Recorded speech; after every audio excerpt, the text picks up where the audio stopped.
Vamos falar aqui agora, então, sobre a transaminação e o ciclo da ureia. Antes da gente falar, propriamente dito, da transaminação e do ciclo da ureia, a gente tem que relembrar aqui o que é um aminoácido, como que ele é composto aqui na sua fórmula química.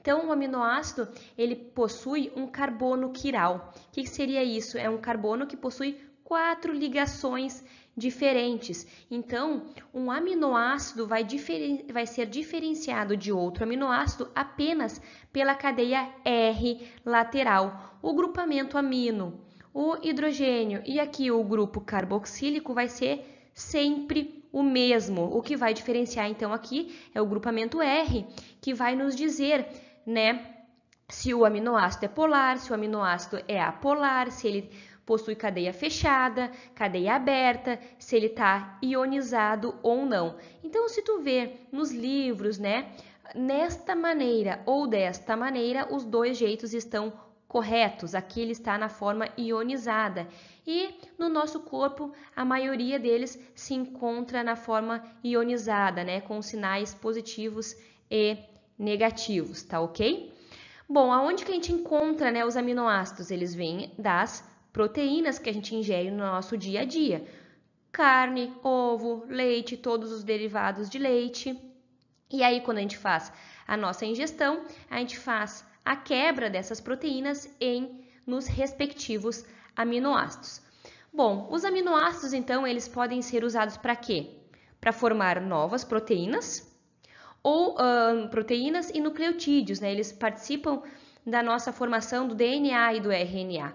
Quando eles são utilizados para esses fins, eles não perdem o grupamento amino, que é a parte do nitrogênio aqui. Só que eles podem ser utilizados também, como por exemplo, dependendo do nosso estado do metabolismo, como precursor, de glicose, precursor lá do ciclo de Krebs, sendo utilizados como intermediários do ciclo de Krebs para alimentar o ciclo.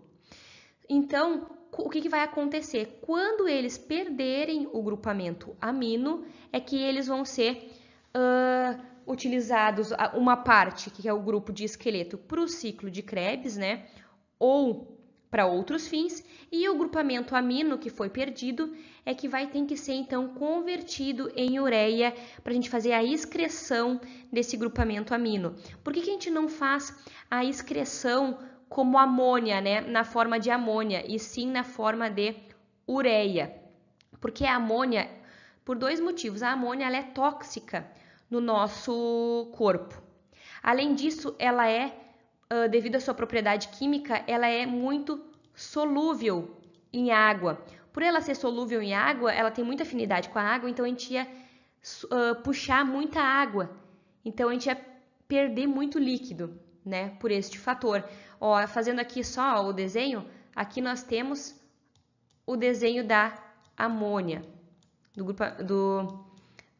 E se a gente pode ver, ela é polar, tá? Porque a gente possui cargas para cá, uma nuvem eletrônica para cá, outra nuvem eletrônica para cá, a força resultante está para cima.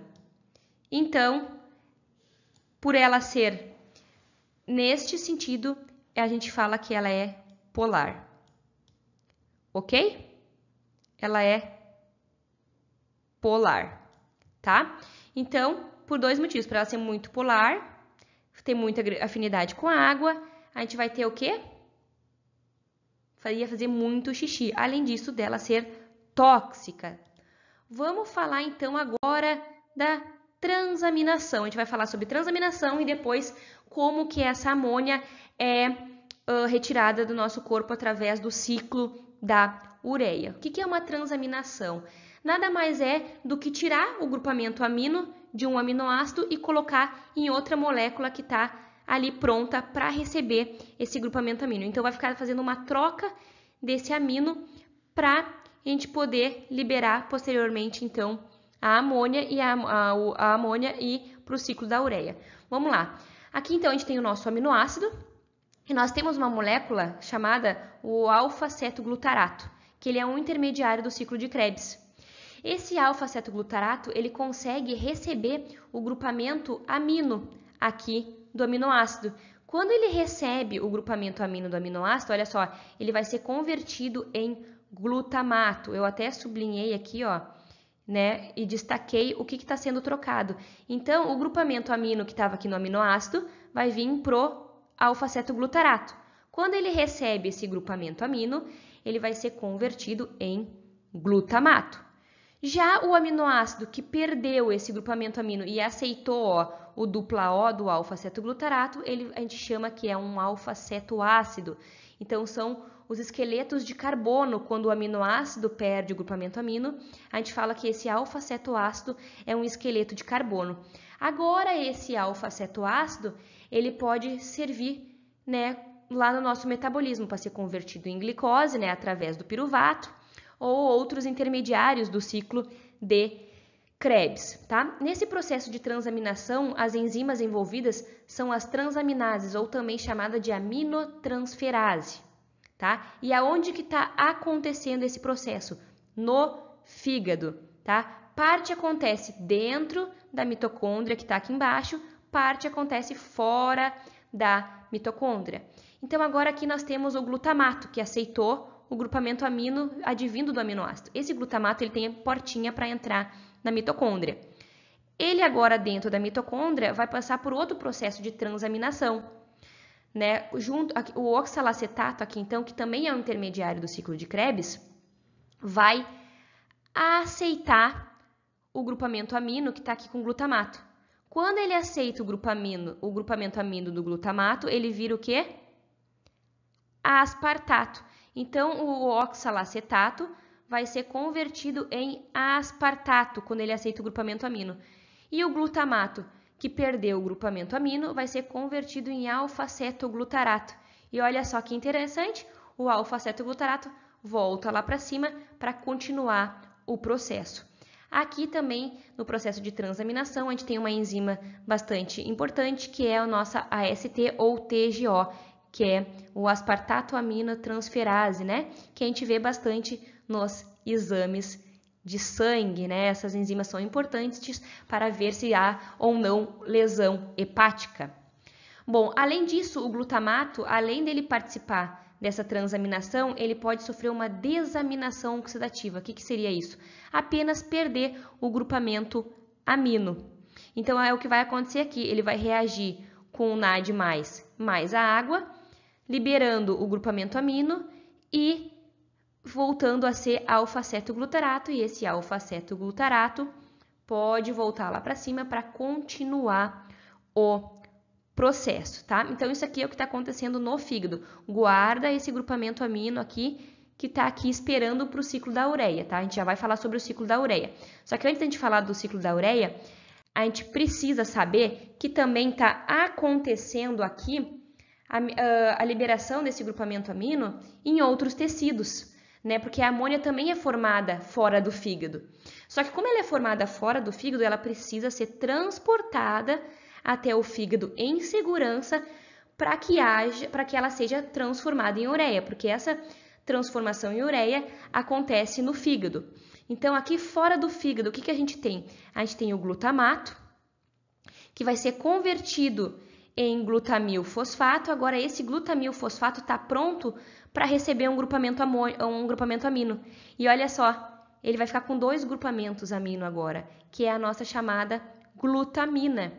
Então, a glutamina é sintetizada, nesse caso, né? Para quê? Para transportar a amônia em segurança para o fígado, tá? Em outro tecido específico também que pode acontecer isso é no músculo esquelético, né? Que a gente sabe que o nosso músculo esquelético faz proteólise. Então, a gente tem aqui o aminoácido que vai perder o grupamento amino e formar o alfa-cetoglutarato, né? Que é o mesmo processo que a gente viu na imagem anterior, dali a parte de transaminação. Esse alfa-cetoglutarato agora, então, vai ser convertido em glutamato. Olha só que interessante. O glutamato aqui no nosso músculo, o que ele vai fazer? Ele vai doar o grupamento amino que está com ele para o piruvato. E o glutamato perdeu o grupamento amino, formando o quê? Alfa-cetoglutarato. Só que agora o piruvato, que aceitou o grupamento amino, ele foi convertido em quê? Em alanina. A nossa alanina agora vai carregar esse grupamento amino em segurança na corrente sanguínea para chegar no fígado. No fígado, de novo, o que ela vai fazer? Ela vai se livrar desse grupamento amino, doando para o alfa-cetoglutarato, que quando o alfa-cetoglutarato aceita o grupamento amino, ele é formado glutamato. E a alanina, se perder o grupamento amino, vai ser o quê? Convertido de novo em piruvato. Por quê? Porque o piruvato virou alanina porque ele aceitou o grupamento amino. Se de novo aqui dentro no fígado ele perder o grupamento amino, ele vai ser de novo sendo convertido em piruvato. E olha só que interessante, esse piruvato agora vai participar da gliconeogênese, sendo convertido em glicose. Essa glicose, então, ela pode ir para o sangue para manter a homeostase sanguínea e ainda, por exemplo, no músculo esquelético em exercício, ela volta para o músculo para essa glicose participar da via glicolítica novamente, sendo convertida em piruvato ou lactato, dependendo da intensidade do exercício, para ser utilizada como energia, né, para ser oxidada na forma gerando ATP, ou ainda também pode esse piruvato de novo ser convertido em alanina, depende do nosso estado metabólico naquele momento, o que a gente está fazendo naquele momento. Então aqui no fígado de novo, né, foi liberado o grupamento amino. Vamos falar então agora do ciclo da ureia, né? A gente tem o ciclo da ureia a partir do amino que foi liberado de todos os tecidos e chegou no fígado. Agora, a gente tem aqui o grupamento amino que vai reagir com o bicarbonato aqui, né? Ou se tu vê nessa forma ionizada ou na forma de CO2, os dois estão corretos, tá? Dependendo do tipo de livro que tu for estudar. Agora, vai ocorrer aqui o quê? Através, né, a gente vai utilizar um ATP aqui para acontecer isso, tá?